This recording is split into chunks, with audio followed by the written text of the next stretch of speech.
Red Activa Paraguay, Fermín Espínola, amigo, compañero.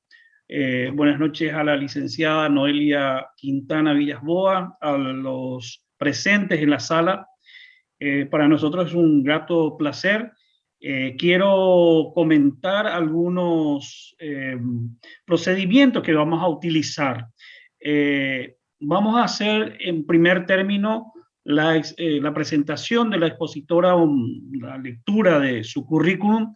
Luego, bueno, vamos a ir acompañándole en la presentación que ella haga y rogamos a los interesados en hacer preguntas utilizar el chat y anotarse. Vamos a ir registrando y en la medida que se anoten, en el orden que aparezcan las anotaciones para las preguntas, en el caso que quiera hacerlo verbalmente, le vamos a dar habilitar el micrófono. O de otra forma, si mejor prefiere escribir las preguntas, lo vamos a estar leyendo. Durante todo el desarrollo de la exposición rogamos que mantengan sus micrófonos apagados. Me voy a permitir entonces leer brevemente el currículum de la señora Noelia Quintana. Ella es licenciada en Historia, profesora e investigadora, egresada de la Facultad de Filosofía de la UNA en el 2007. Es especialista en educación superior, graduada por la misma universidad en el 2011, máster en planificación y conducción estratégica nacional, egresada del Instituto de Altos Estudios Estratégicos. También es egresada en estrategia y política de defensa y seguridad del Centro William J. Perry del Center for Hemispheric Defense Studies de Washington, D.C. 2018.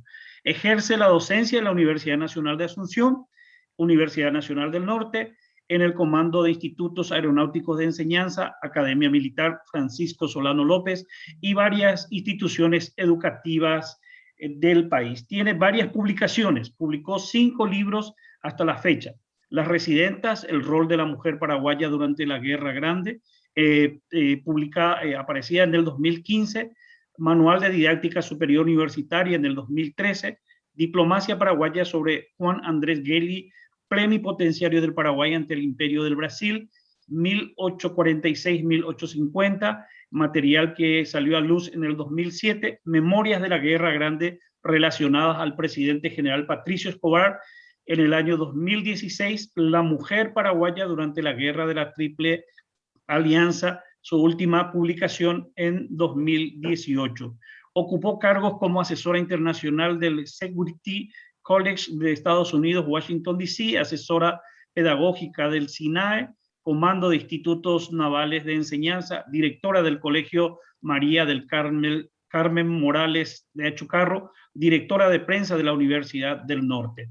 Además, recibió distinciones, certificados de reconocimiento por los servicios prestados al Ministerio de Defensa Nacional en la difusión de la historia nacional, certificado profesora destacada de la Facultad de Educación y Ciencias Humanas de la Universidad del Norte, la obra Patricio Escobar, Memorias de la Guerra contra la Triple Alianza, declarada como obra de interés institucional, Premio República, otorgado por la Dirección Cultural del Congreso Nacional.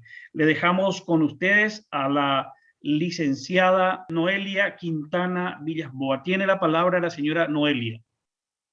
Muy buenas noches. Para mí es un gusto estar compartiendo este espacio para analizar nuestra historia en común. Así que muchísimas gracias, Red Activa, por este espacio fundamental. Para mí, la comunicación y específicamente los profesionales de la comunicación son vitales para que se pueda difundir la verdad histórica. Con relación a la guerra de la Triple Alianza, lo primero que tenemos que saber es que tenemos 150 años de mentira. Como se dice, la historia la escriben los vencedores, se aplica perfectamente en este caso. Hoy vamos a analizar una partecita, ¿verdad? Porque esta guerra inicia en el año 1864 y no termina como normalmente se nos suele explicar con el asesinato de Francisco Solano López, presidente de la República y mariscal de sus ejércitos en Cerro Cora, sino que hay una ocupación militar por parte de las fuerzas brasileñas hasta el año 1876 y la ocupación argentina hasta 1878, y si no era por el laudo, como nosotros conocemos Hayes, esto iba a tener otra connotación. También estuvieron en nuestras aguas paraguayas hasta el año 1913. Pero vamos a saltar un montón de sucesos que son realmente pertinentes como paraguayos conocer a la luz de la revisión histórica, que es a lo que me dedico, pero vamos a hablar específicamente hoy de las campañas de la cordillera.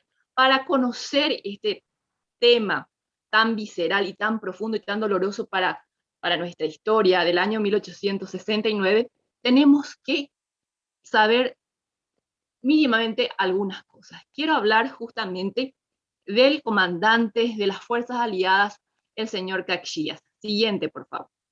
Para hacer esta investigación, utilicé las obras de Toney y el cuarto tomo de Juan Crisóstomo Centurión.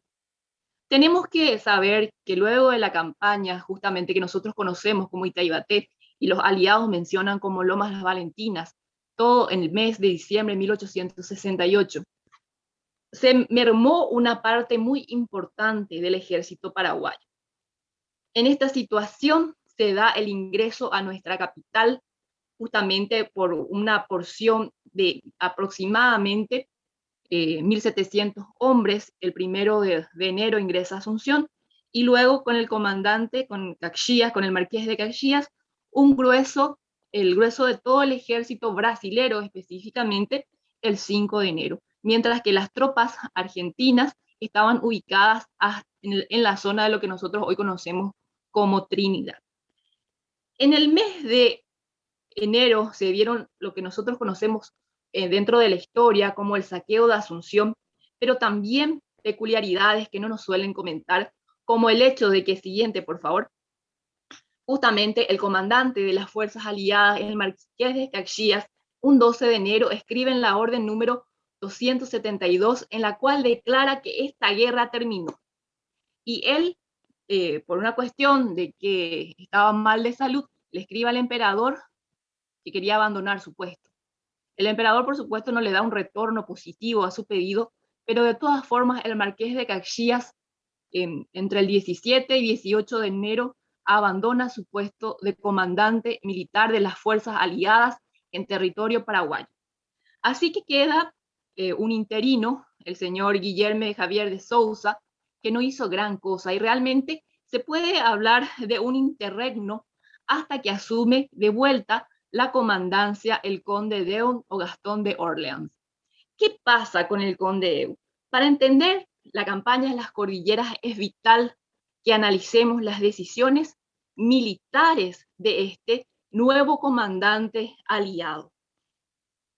El conde Deun, que tenía una comunicación epistolar bastante profunda y amplia con dos generales norteamericanos, Sherman y Sheridan, esto lo pueden leer en Wigan, y que en esta comunicación él preguntaba qué tiene que hacer un comandante para ser efectivo, para ser rápido. Entonces, estos comandantes le sugieren al conde utilizar el terror y atacar a la población civil. Nosotros tenemos que entender que desde los tiempos de las primeras civilizaciones, el Código de Hammurabi, el contrato social ya de Jean-Jacques Rousseau, luego tenemos las más recientes a la guerra, que son leyes humanitarias del 22 de agosto de 1864, ya marcaban el tratamiento que en un estado de guerra se tendría que tener con enfermos y con la población civil, y también con los desertores y prisioneros. En esta guerra no se contempló o no se respetó ninguno de estos códigos que eran internacionales y aceptadas por todos los estados. Entonces, aquí tenemos que saber que lo que se ve en cordillera, por ejemplo, la destrucción de nuestra fábrica de hierro en Ibicuí, el tema de utilizar como escudo a 6.000 mujeres en Ibicuí, por ejemplo, que en Valenzuela se hayan quemado vivas a 30 mujeres que se dedicaban a la extracción de azufre, que se haya quemado un hospital con aproximadamente 500 y 600 enfermos convalecientes en Piribebuy, y luego la quema de los pastizales de Acostañú. Esto, a la mirada de una persona que no maneja, vamos a decir, estrategias militares, es como que va a pasar desapercibido. Pero lo que aquí se utilizó es una estrategia militar llamada tierra quemada o tierra arrasada, y eso también lo vamos a ver de la forma en que terminan con la vida del comandante de Plaza en Piribebuy. Podemos ir adelantando, por favor, justamente estos. Vamos a adelantar, vamos a ver ahí justamente una imagen de la destrucción de nuestra fábrica de armamentos en esa guerra en La Rosada. Más adelante, por favor, vamos a ir ubicándonos. Y entonces, tenemos que saber lo siguiente. Los enemigos, me gustaría pasar directamente a un mapa para que nos podamos ubicar, ir de lleno a lo que aconteció. Aquí está. Empezamos ahí, siguiente. Es importante que ustedes sepan también un antecedente fundamental, que pueden mirarlo ahí. La campaña de la cordillera dura 21 días aproximadamente, desde lo que aconteció en Pirayú, cuando los aliados toman ese puesto, hasta lo que vendría a ser el 21 justamente de agosto en Butul. Es fundamental, si ahora pasamos al mapa, para que podamos analizar. Vamos a pasar todo esto y vamos a buscar un mapa y después volvemos a estas imágenes. Ahí tengo, creo que una imagen un poco que está señalada en colores. Si seguimos, por favor. Más. Ahí. Este mapa es fundamental para entender ciertas cosas. Si ustedes pueden visualizar dónde está Pirayú, ¿verdad? Pirayú estaba aproximadamente en una línea recta a lo que vendría a ser Ascurra, la zona de Caacupé. Normalmente se dice que Ascurra era inexpugnable, pero sin embargo tenía destiladeros en la zona, vamos a decir, posterior, la parte de atrás de Ascurra, donde estaban realmente en esa zona lo que vendría a ser el ejército argentino y también parte del ejército uruguayo. Es decir, un 4 de agosto, desde Pirayú, desde el campamento Cerro León, ya posicionado por los aliados, se emite una orden de reconocimiento a Ascurra, donde va un cuerpo de ejército bastante interesante. ¿Qué pasa? ¿Qué es lo que ven estos aliados? Ven que en Ascurra López estaba posicionado para dar ataque y para poder también a la par defender a su ejército. Entonces lo que ellos hicieron es tirarle a López 400 granadas en Ascurra. Esto lo pueden leer justamente en lo que son los escritos de Torney, que habla básicamente de un diario de campaña del conde. Entonces nosotros vemos aquí que una vez más el objetivo militar, que era Francisco Solano López, según el Tratado Secreto de la Triple Alianza, no van en búsqueda del objetivo. ¿Qué dice en el preámbulo? Que la guerra es contra el gobierno de Solano López y no contra el pueblo paraguayo. Sin embargo, vimos a lo largo de la historia, lo que estudiamos mucho y conocemos, que tuvieron los aliados varias oportunidades de apresar a López o de matarlo. Y una de las, antes de Ascurra, antes de que él se posicione en Ascurra, tuvieron oportunidad de hacerlo justamente en lo que fue la campaña de Lomas Valentinas y lo dejaron pasar. Él estaba a 150 metros de todo el ejército aliado y no lo mataron y tampoco lo arrestaron. ¿Qué pasa? Al hacer esta revisión y mirar el posicionamiento de López, ellos deciden no atacar a López y se dirigen hacia Piribebuy. ¿Y por qué Piribebuy? Porque en Piribebuy estaba declarada como capital y estaba nuestro tesoro nacional, estaban nuestros archivos también ahí. Y como dicen los artículos adicionales del Tratado Secreto, ellos estaban también en búsqueda de un botín. Entonces aquí se ve que el incumplimiento del propio tratado de lo que ellos mismos han estipulado, y vemos que atacan a la población civil. Esta fue la primera batalla, la de Piribebuy, que se da propiamente en una ciudad. Es decir, López esperaba un ataque en Ascurra, sin embargo el conde decide ir a Piribebuy. Sabemos que en Piribebuy se cometieron varios crímenes de lesa humanidad, muerte a mujeres, y normalmente la historia tergiversada dice que el conde Deu dio una orden a Pedro Pablo Caballero para que saque a las mujeres porque iban a morir innecesariamente, y normalmente se suele entender mal eso. ¿Qué pasó? El comandante de plaza, el mayor Pedro Pablo Caballero, el 9 ya de agosto, emite una orden para que la población civil pueda esconderse y no quedarse en una zona que quizás a esa altura pueda ser atacada, cosa que efectivamente pasó. Entonces, el conde de León en ningún momento tuvo un trato humanitario, porque sabemos que cuerpos de mujeres frente inclusive a la iglesia, atravesados por los balas, el rifle a la niñez, a la mujer, a su bebé, mujeres con el seno cercenado. También luego de lo que fue todo lo que fue esta batalla, el bombardeo intenso que se tuvo, los prisioneros que quedaron con vida, algunos por supuesto muy heridos, pasaron todos a degüello. Por el código militar vigente en esa época, esos actos estaban totalmente prohibidos, puesto que un hombre al ser prisionero o al entregar sus armas pasa a ser un hombre más y uno tiene que garantizarle la vida, cosa que no se vio en Piribebuy. Una de las cosas más tristes que pude escuchar y leer algunos libros de personas es que dicen que el hospital de sangre en Piribebuy, como ustedes ven, está aquí, en la esquinita mismo, está alejada ahí, en el rojo está marcado ese es el punto donde estaba el hospital, bastante alejado del centro mismo, de donde se dio la batalla y estaba cerca del arroyo. Dicen que se incendió por culpa de la chispa de la artillería paraguaya. Como instructora de las Fuerzas Armadas y conocedora de las armas, de la tecnología militar que nosotros teníamos en esa época, les puedo mencionar que nuestras armas, vamos a decir, no echaban chispas.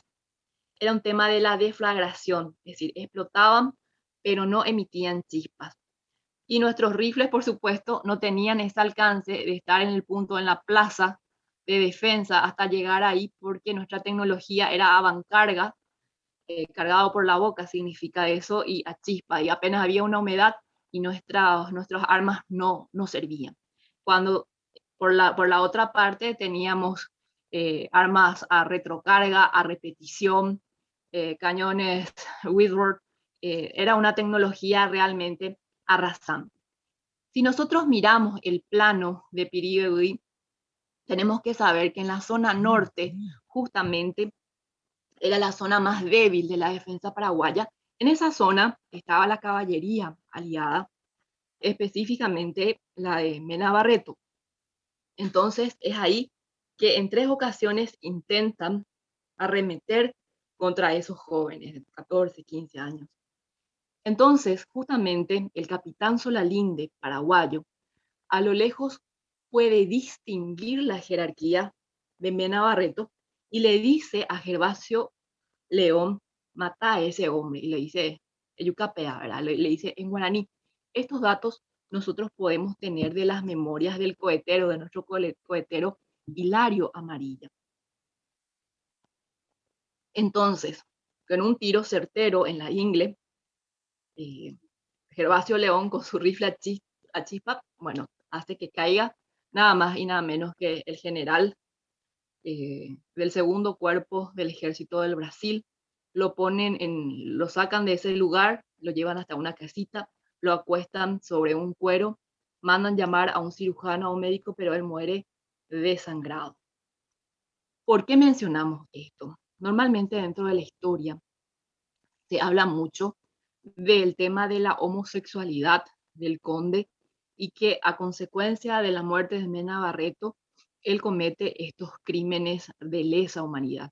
Porque si nosotros siempre tenemos que hablar de crímenes de lesa humanidad y no de genocidio, porque el genocidio es una ley que no puede activarse en este caso. Sin embargo, el tema de caraturar de como crímenes de lesa humanidad son imprescriptibles en el tiempo.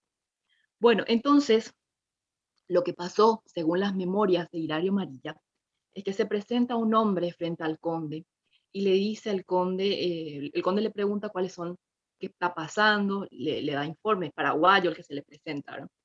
Tantos muertos, que sería conveniente no tocar el hospital. Y en eso llega el ayudante del conde y le dice, no encontramos al comandante de plaza ni entre los vivos, no está entre los vivos y no está entre los muertos. Entonces en ese momento, la persona que le estaba dando el informe, el paraguayo, le dice, el comandante de plaza soy yo.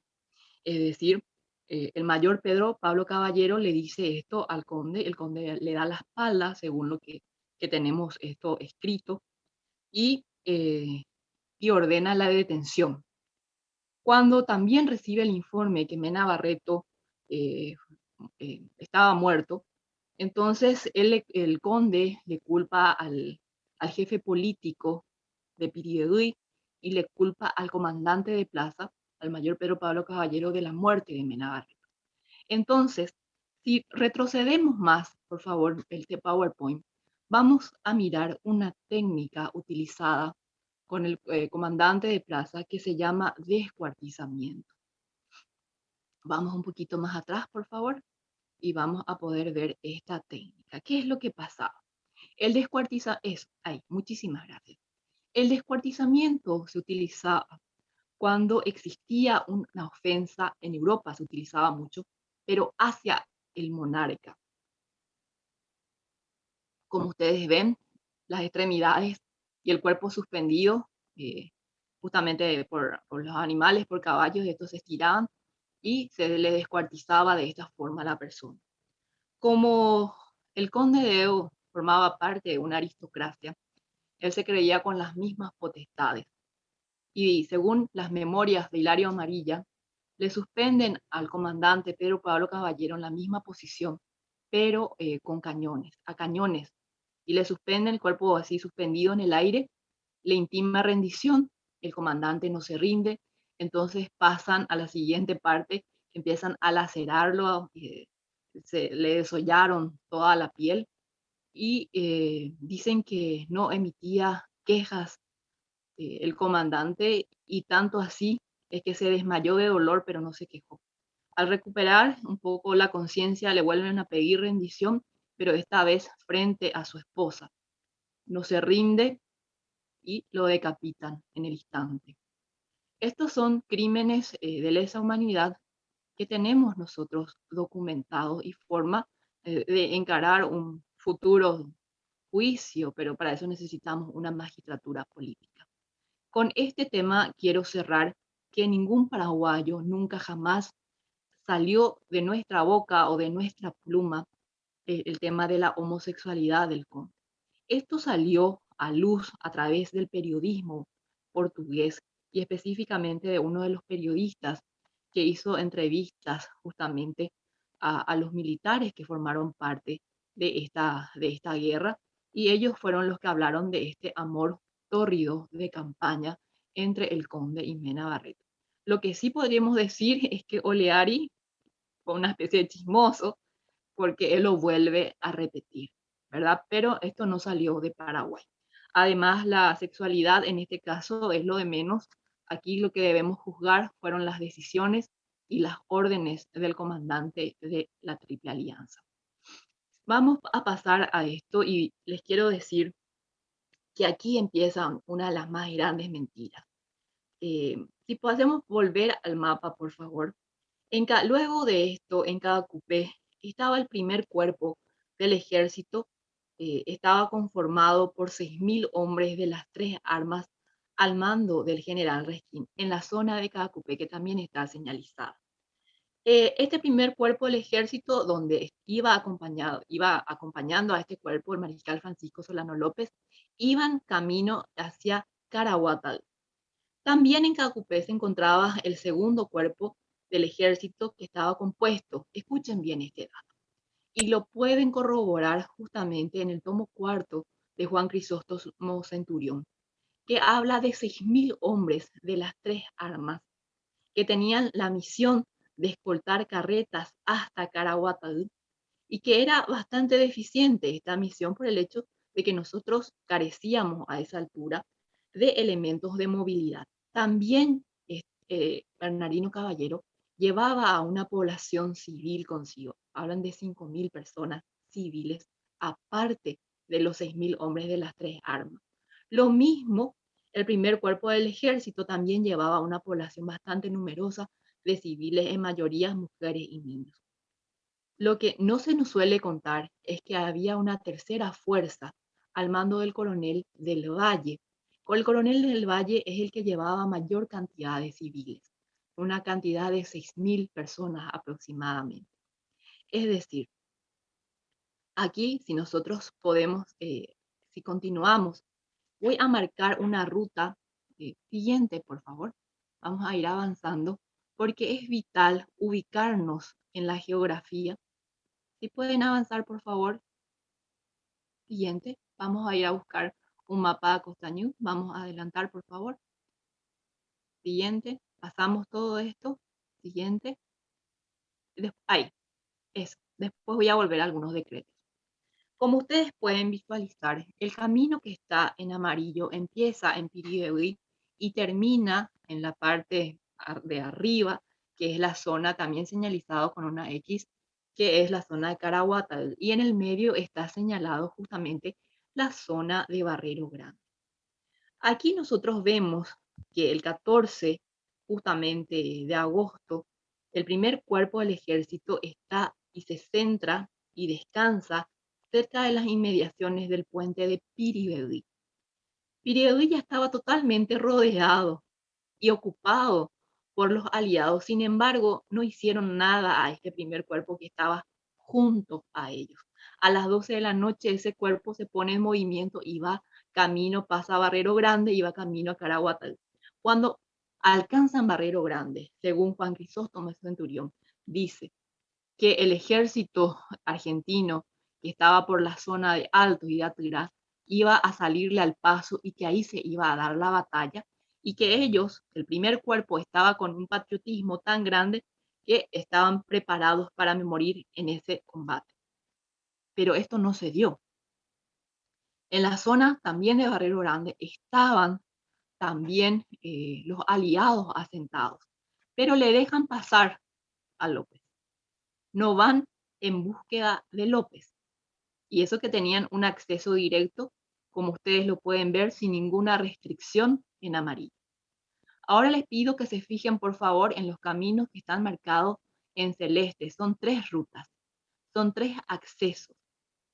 En esto, justamente, el que está marcado en un círculo rojo, eso es la zona donde fue el punto central de la batalla, que es Acostaño. Si nosotros, se movió, si nosotros miramos el círculo rojo y miramos la X de arriba en la zona de Caraguatá, vemos que jamás Acostañú puede ser retaguardia, esa cruz que está ahí arriba en rojo, de Caraguatá. Eso, exactamente ese punto, y miremos a Acostañú que está en círculo, no es, definitivamente, no es retaguardia de ese punto. Además, era el camino más lejano, el que está en celeste, para llegar a Caraguatá, pero era plano. Sin embargo, desde Piribebuy hasta Caraguatá en amarillo, vemos que tenía ciertas alturas y era imposible que las carretas hagan este camino. Por eso, la separación.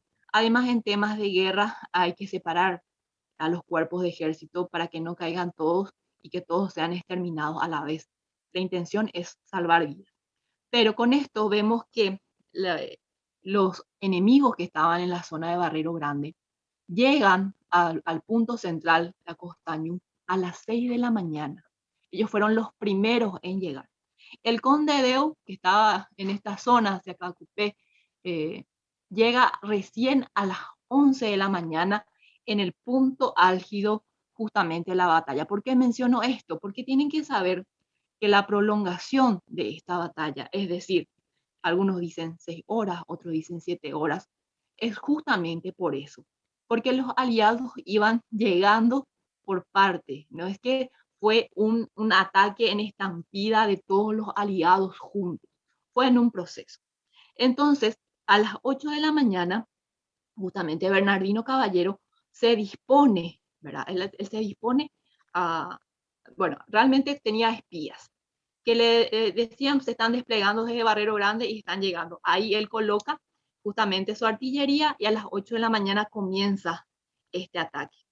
¿Por qué tenemos que hablar de esto? Porque empezó un bombardeo desde temprano y a las 11 de la mañana, según Taunay, ellos van llegando a ese punto y dice Taunay que le impresionó ver una estela de cadáveres del contingente de Bernardino Caballero.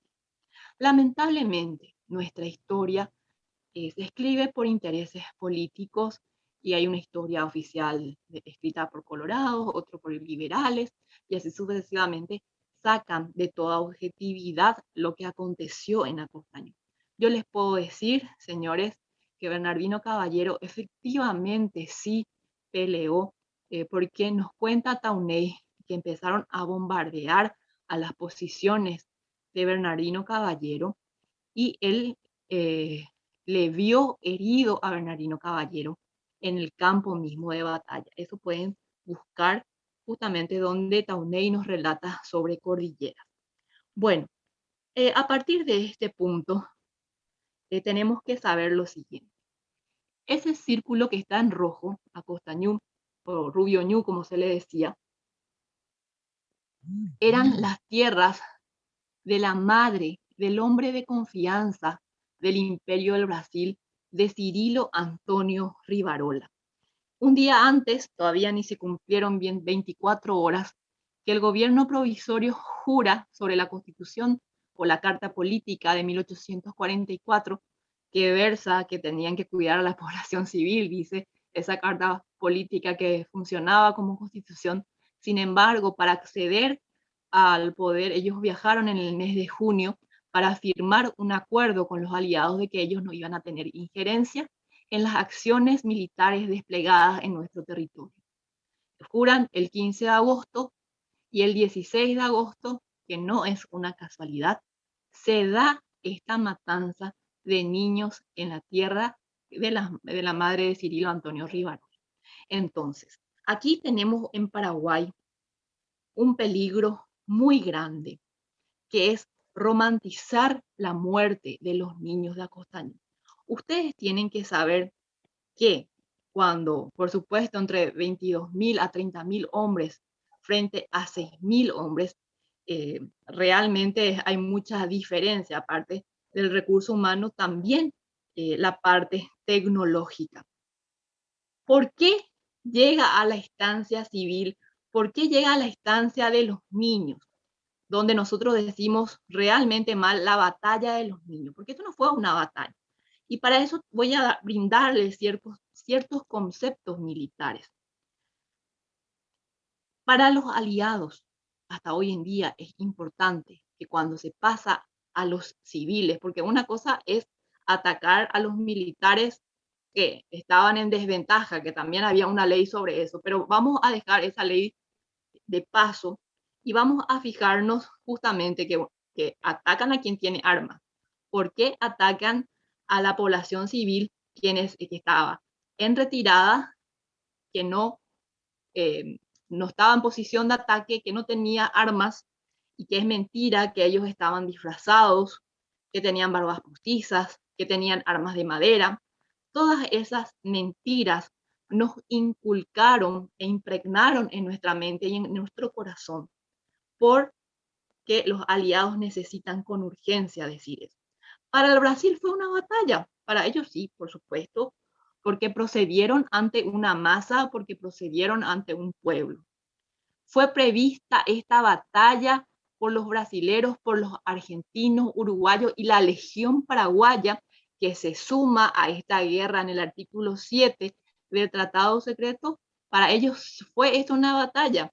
¿Estaba planificado? Sí, porque ellos, en vez de seguir al objetivo militar de esta guerra, en el camino amarillo hasta Caraguatá, que era López, deciden continuar y seguir el camino que está marcado en celeste.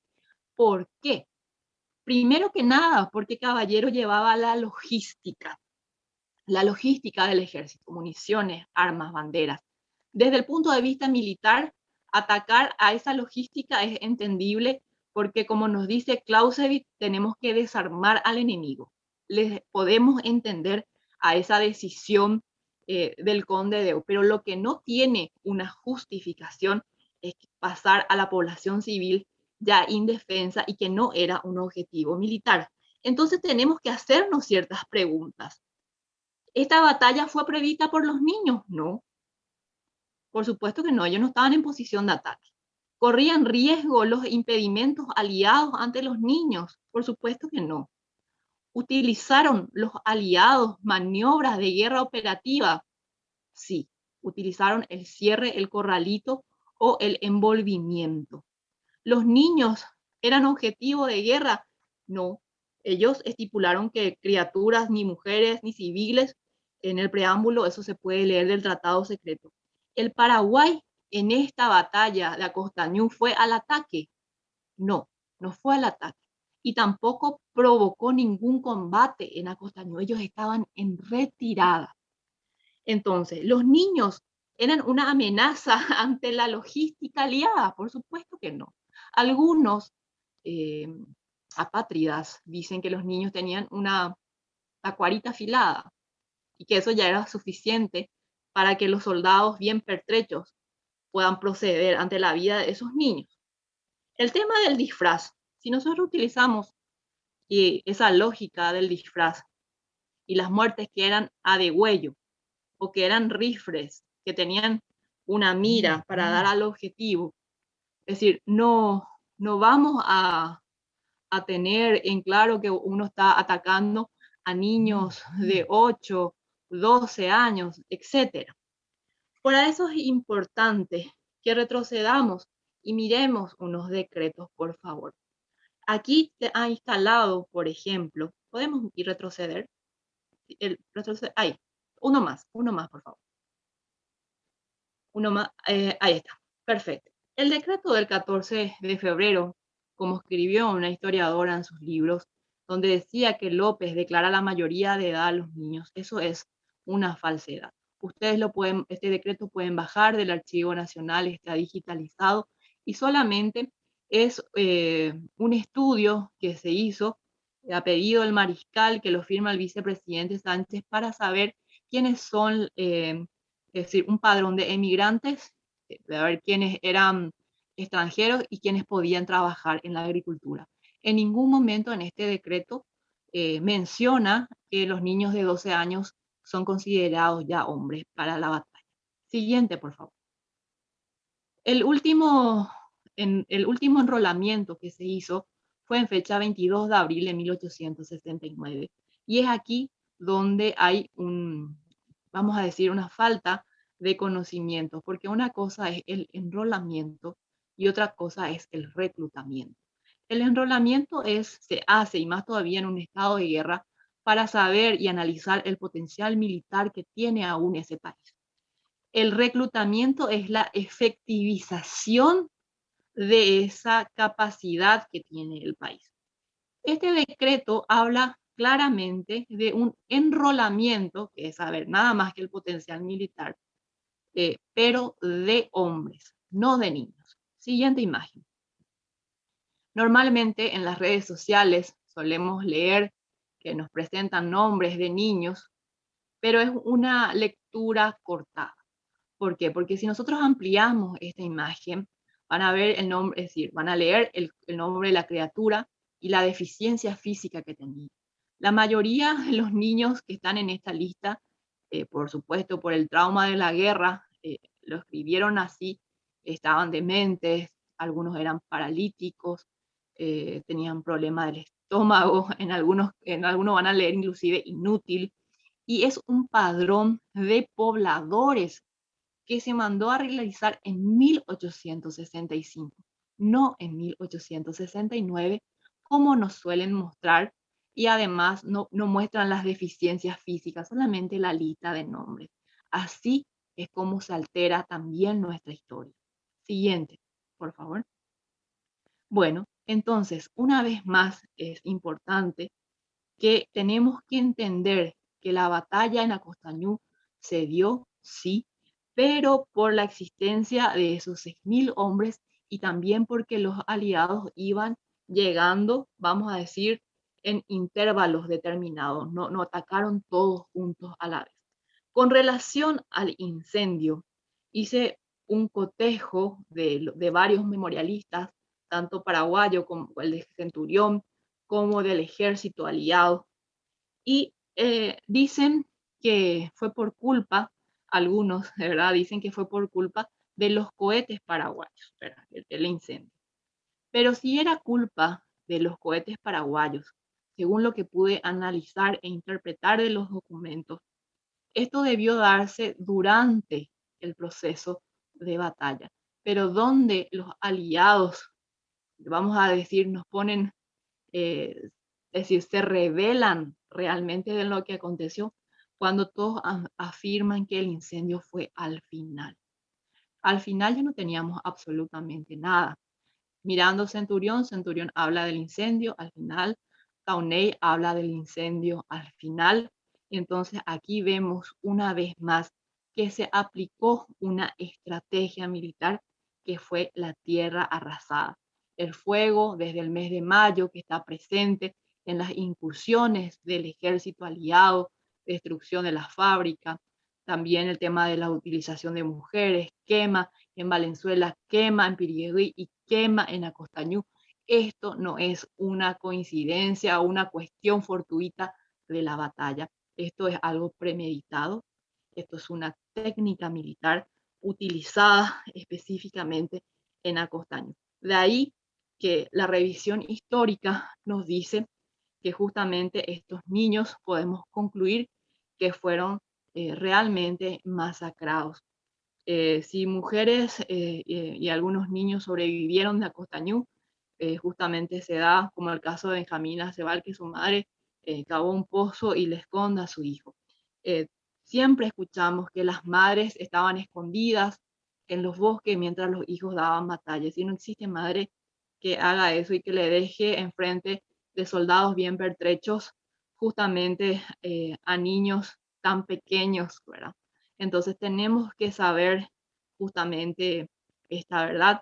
Los aliados fueron en búsqueda de la logística paraguaya, también en búsqueda de botines porque pensaban que estaban trasladando el oro de López, pero realmente procedieron ante una población civil que no era objetivo militar y también que estaba en retirada.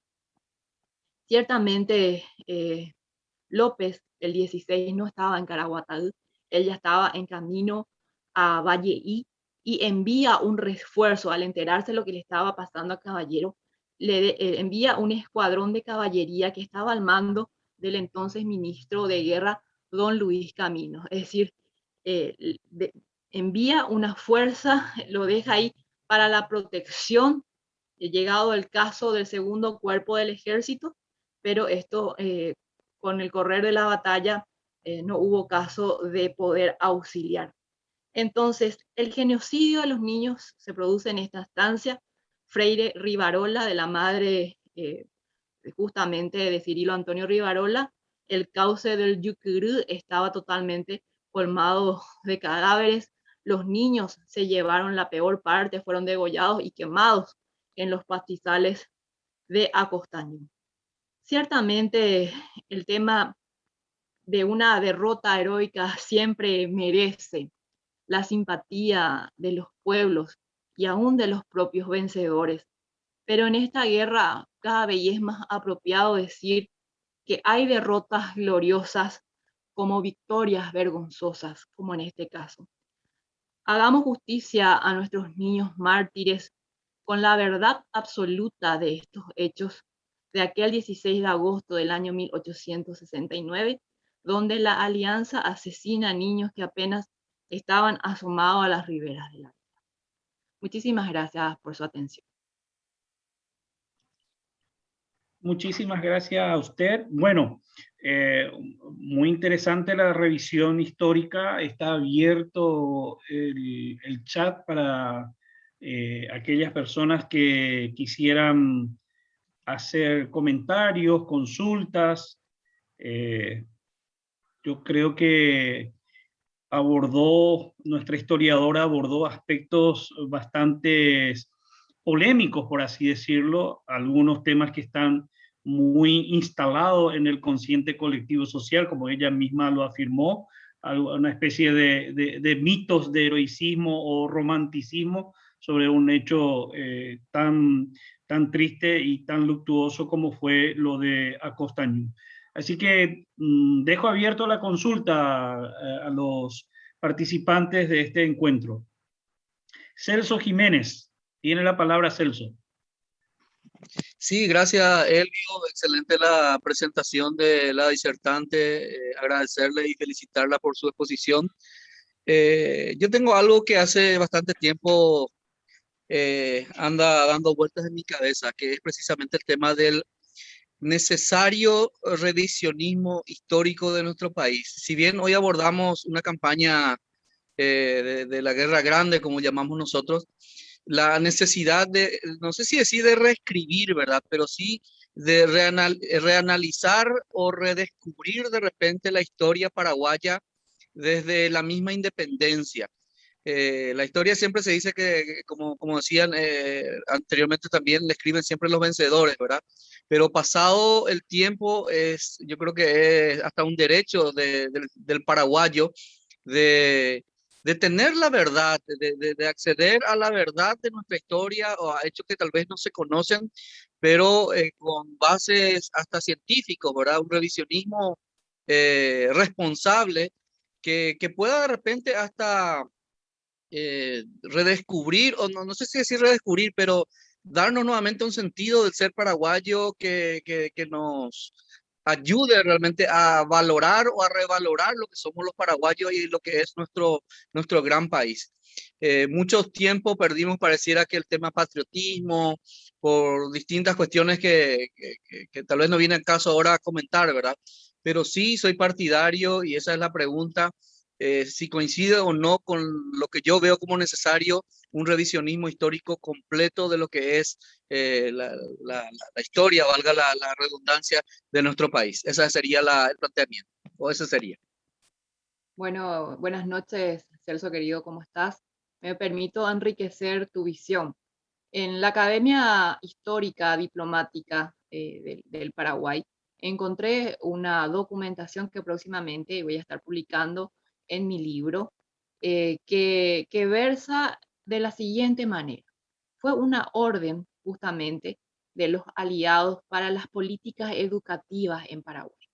Estas políticas educativas tenían sus directrices y se coordinaban a través de los municipios que ya existieron a partir del año 1869. Es decir, la institución de municipalidad estaba ya bastante vigente en 1869. En épocas coloniales se le llamaba algo así como cabildo, ¿verdad? Pero vamos a decir que municipio ya desde el año 1869, donde decía lo siguiente, que estaba, aparte del decreto de prohibición de hablar de López, también en las políticas educativas estaba prohibido hablar de el doctor Francia, de Carlos Antonio López inclusive, y por supuesto del mariscal Francisco Solano López, y tenían que tener justamente el tratamiento de tiranos. Entonces, esto fue una imposición. Nuestra historia urgentemente necesita ser reescrita en base a una hermenéutica objetiva y a una hermenéutica seria, porque no solamente en esta guerra nos quitaron 150.000 kilómetros cuadrados de territorio, nos impusieron una constitución de tenor liberal como la del año 1870, donde las mujeres reconstructoras de esta patria no tenían derechos, no estaban visualizadas. Un extranjero tenía mucho más potestad que las propias mujeres paraguayas. Se entregaron nuestros recursos. Quiero mencionar que justamente el último artículo del Tratado Secreto dice que esta guerra es perpetua, al afirmar lo siguiente, que ningún gobierno futuro podrá cambiar lo que la alianza consiguió a través de las armas. Con eso, ciertamente nos están dando la razón los propios aliados en el Tratado Secreto de que esta guerra que estaba mal, que ellos estaban equivocados, y por eso lo declaran en perpetuidad. Hoy en día esta guerra no es en trincheras propiamente, pero se sigue combatiendo en nuestros recursos y en nuestras usinas hidroeléctricas que valen oro. Además, esta constitución exigía la formación de partidos políticos y desde ahí es que la Legión Paraguaya, la legión que estaba justamente acorde y alineado a la visión aliada, se separan y se forman dos partidos, uno afín e inclinado a la Argentina y el otro al Brasil, que son nuestros partidos tradicionales. Muchas gracias por su respuesta. Tengo anotado a Trifino Gamarra y a Jorge Cabrera, pero le quiero pedir las disculpas del caso a ellos porque me gustaría enfocar un poco y complementar en cierta medida lo que señalaba un poco Celso y explicó muy bien la licenciada. Yo quería formular una consulta en relación al papel que jugó en aquella época la prensa. Estoy detrás de un interesante libro que se llama La gran máquina de publicidad de María Lucrecia Johansson, que es una publicación que hizo un material de investigación muy interesante que lo publicó en España, y estoy detrás del libro en papel, y contiene datos muy interesantes de la época del rol que jugó la propaganda. Y agrego un elemento más. Google hoy día permite acceder a viejas documentaciones, y entre ellas yo he encontrado y rescatado algunos documentos muy interesantes, como por ejemplo Los papeles del tirano, se llamaba una serie de publicaciones basadas en declaraciones de, eh, de soldados que habían caído prisioneros. Bueno, Y obviamente la historia, como se suele decir, la escriben los victoriosos, los que han llegado.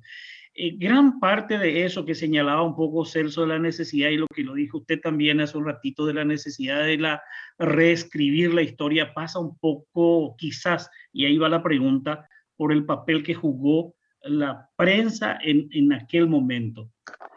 bueno, la prensa, por supuesto, sabemos que cuando se quiere atacar a un Estado, si se quiere pasionar la guerra, se utiliza como un arma más. Y lo vimos también la participación en la Segunda Guerra Mundial, cómo se utilizaba como un arma negra o como un arma blanca. La prensa de la nación argentina, antes del inicio de esta guerra, vemos que cambia sus palabras hacia el gobierno paraguayo, porque en 1859, es decir, el mariscal Francisco en esa época general era el Leopoldo de América, y de repente cambia a ser el tirano.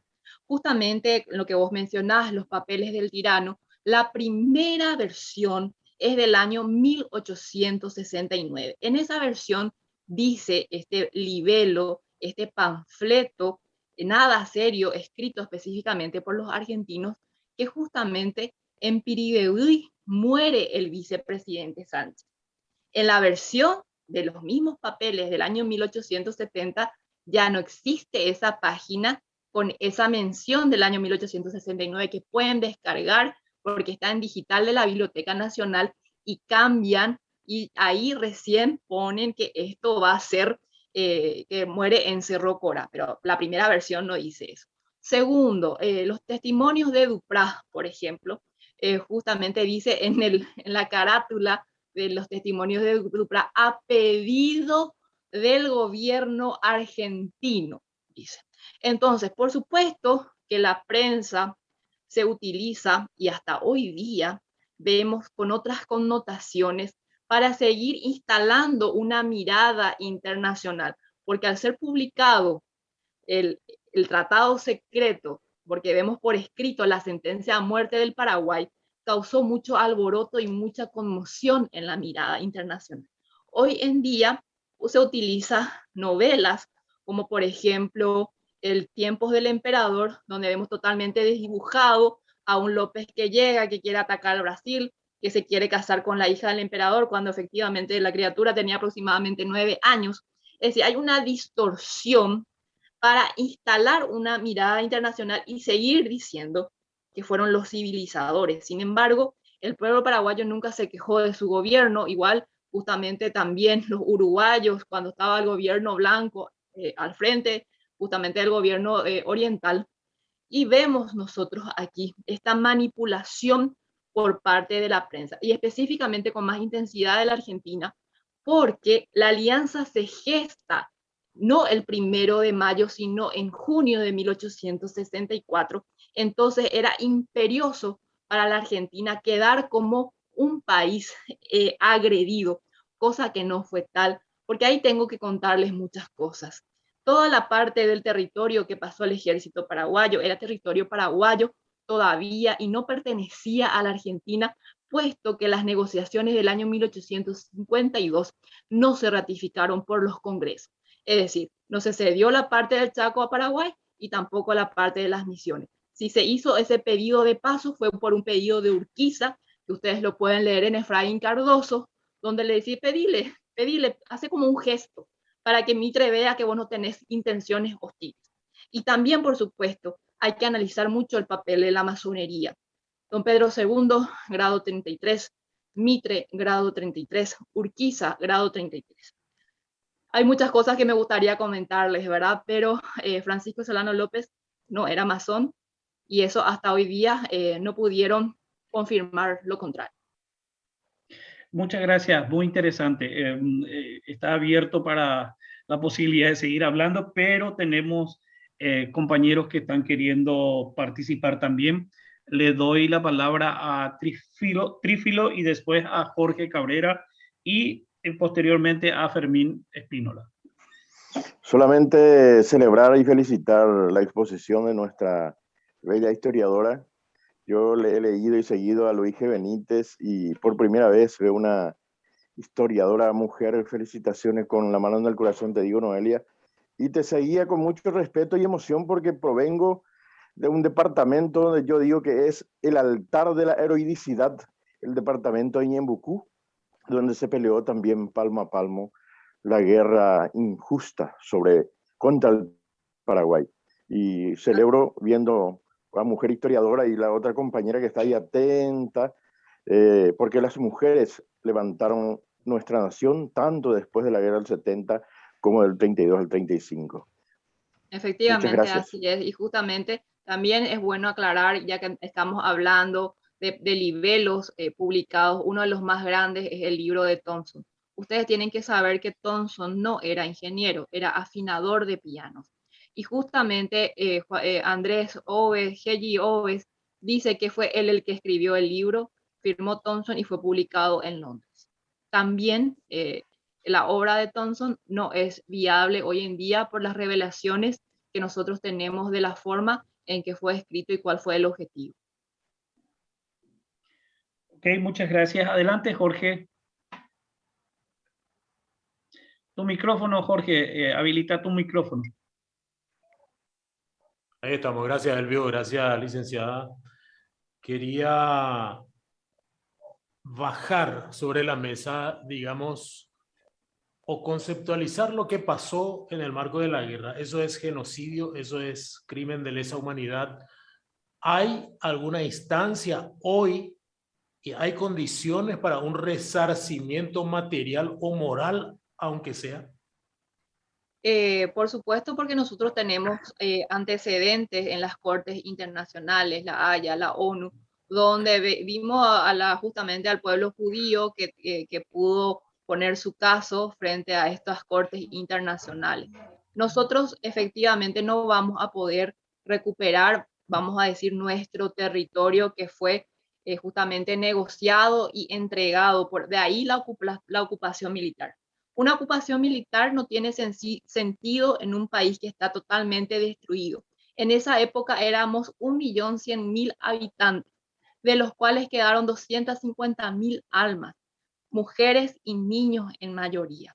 Bueno, entonces podemos enmarcar esto como crímenes de lesa humanidad, pero para eso hay que tener una representatividad, es decir, tiene que ser el Estado paraguayo que designe abogados, representantes con anuencia de los derechos humanos a nivel internacional y hacer la presentación de este caso. Resarcimiento económico se puede, pero el más importante de todos es el resarcimiento moral, que nosotros podamos recuperar y reconstruir nuestra historia verdadera. Yo creo que justamente el tema de la política externa en la región no va a poder ser en una integridad total y verdadera mientras nosotros sigamos dependientes de la voluntad de los brasileros en el manejo también de nuestros recursos, como nuestras aguas y nuestras usinas hidroeléctricas. Es viable, pero para eso necesitamos una magistratura patriótica. Muchas gracias. Adelante, Fermín.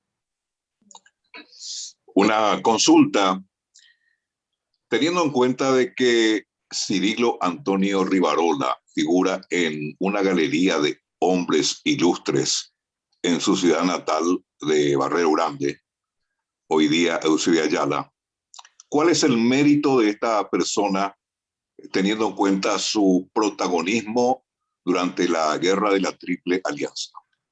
Bueno, yo sin temor a equivocarme, y también estuve haciendo unas investigaciones en la zona de Barrero, vamos a decir que la parte política es la que sigue teniéndole como un personaje ilustre cuando fue realmente un personaje nefasto. Tenemos que saber que Cirilo Antonio Rivarola es el que decretó, es decir, con un decreto al mariscal fuera de ley, enemigo de la humanidad, quien era él para decretarle a alguien enemigo de la humanidad, y por sobre todas las cosas, la prohibición del idioma guaraní por parte de la población paraguaya y en las instituciones educativas. Si se hablaba guaraní, el docente tenía que proceder a golpear entre 5 a 6 veces al estudiante.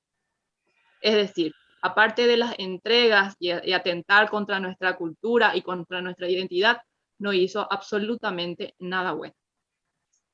Gracias. Bueno, estamos llegando al final de este encuentro de hoy. Me gustaría pedirle a la licenciada sus palabras finales, después a Fermín para el cierre y los agradecimientos pertinentes. Quiero decir que es una responsabilidad para todos los paraguayos, también para los comunicadores, porque ustedes son la puerta de entrada de este conocimiento a la audiencia, a la gente que mira sus programas, que tenemos que entender que este punto es crucial, porque afecta, no es que algo que pasó y se quedó ahí atrás hace 150 años. Seguimos teniendo los partidos políticos, seguimos entregando nuestros recursos, nuestras tierras, que hoy en día están manejadas por 5 familias brasileras. Seguimos entregando todo lo que le pertenece hoy en día al pueblo paraguayo. Para eso es importante, la verdad.